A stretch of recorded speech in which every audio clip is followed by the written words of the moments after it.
Today I'm going to be putting away all of my professional art supplies and rewinding back to my elementary school days and challenging myself to draw and paint realistically with only 4 highlighters: a yellow, orange, pink, and green. Before I get into the actual painting, I'm going to swatch these to see how they might work with different watercolor techniques, since they are water-based. So for this, I just made a swatch of how each color would look originally, which were all very bright and saturated. This seemed a little overwhelming to make look like natural colors. However, I was confident that some color theory could get them desaturated enough to look realistic. I also experimented to see if I could create a simple transition between 2 colors. This did not work at all, which was a sad start, but I was determined to make something half decent with these highlighters. So next I tried to see if I could blend them out with water after they had dried. Once again, this did not work out at all for all of the colors except yellow. Don't ask me why, because I have no idea.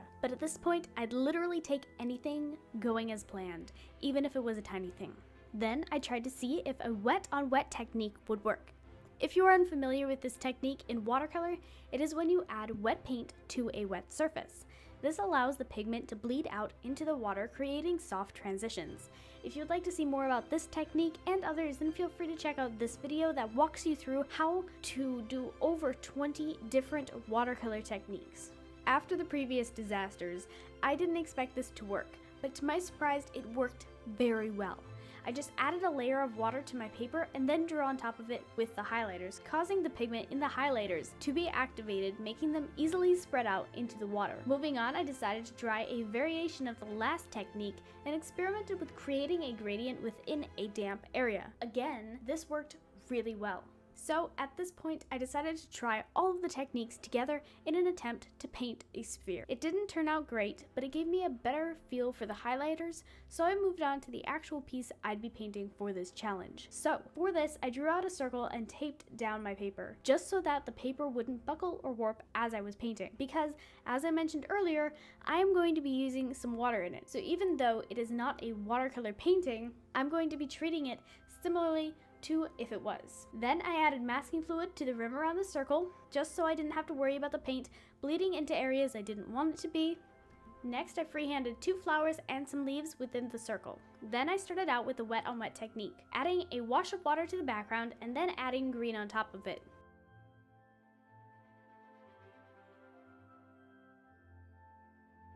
Now, almost immediately into the project, I realized that if the water wasn't a consistent film across the paper, that I'd end up with patchy, streaky marker strokes, where some areas activated more of the pigment than in other areas. This wasn't intentional, but I decided to work with it and see if I can eliminate them with more layers of pigment.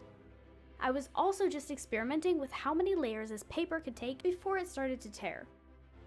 I then added some pink to some areas in the green to tone down its saturation. Since pink is a complementary color of green, it worked out perfectly. If you would like to know more about complementary colors and other aspects of color theory, then feel free to watch this color theory video. Then I added some highlights to the background with yellow and then added another layer of green to all of the background except where I added the yellow. So then I just added another layer of pink and then blended it out with water.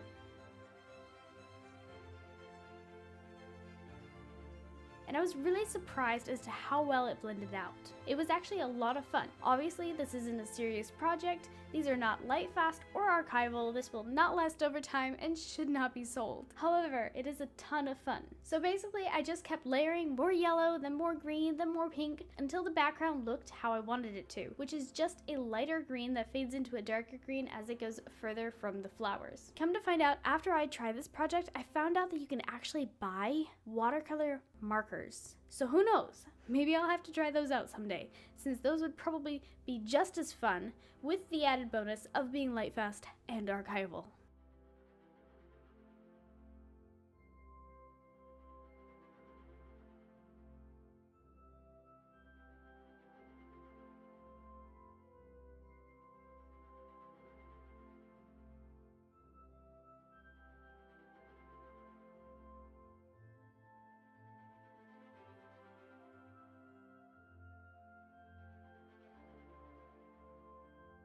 For the flowers, I just added a base layer of pink and then lifted up the highlighted areas within each of the petals.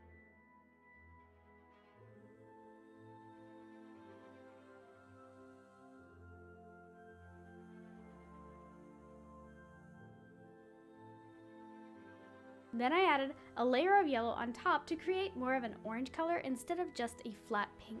I also added another layer of pink to the shadows to darken up those areas a little. Now, as I was going along, I wanted to see if I could clean off the highlighters, because I was noticing that as I blended my colors, the highlighters would get muddied by the other colors. But then I wanted to use the original color again. So I wasn't sure if I needed to run out and buy new highlighters just so that I could have that original color back. Much to my relief, it turned out I could clean them by simply using them on a blank paper until they came out the original color, as you can see in the lower left-hand corner of the paper.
Now, towards the end of the project, I really wanted this to be done with only highlighters, and for the most part, it was.